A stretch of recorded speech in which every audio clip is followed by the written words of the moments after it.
Është terren i përshtatshëm për kultivim, por në këtë kohë të vitit, toka e fshatit Siçev ka këtë pamje në pjesën më të madhe të tij. Në thuajse çdo 20 metra, është e pashmangshme të mos rastishësh në tokë të djegur, e kjo kryesisht si tentative banorëve për të pastruar të korrat.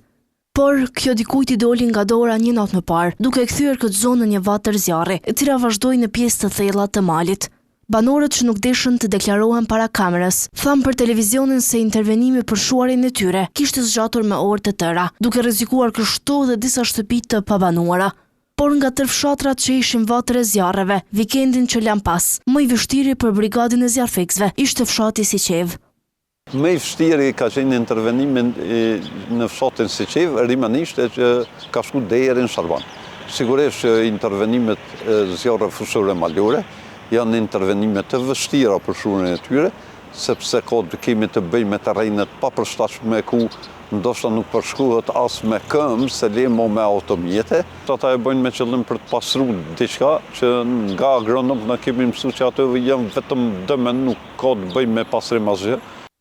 Nga zjarret në tërësi, të dëmtuara numërohen rreth 40 hektar. E më të vështirë intervenimin e bën edhe numri i pamjaftueshëm i zjarrfiksve.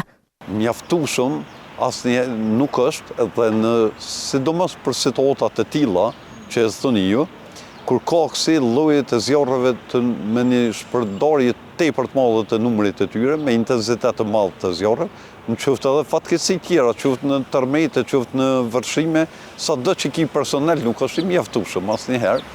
Ndonse kapacitetet njerëzore janë rritur, brigadën e penalizon edhe mbulueshmëria e territoreve të tjera e edhe ndihma dërguar në komuna.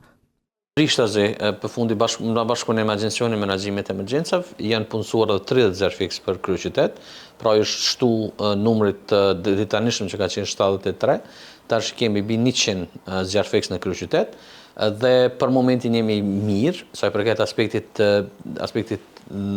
aspektit njerëzor. Nuk e panelizon atë shumë, janë të ndarë në mënyrë resurset janë të ndarë në mënyrë jashtëzakonisht shumë të mirë.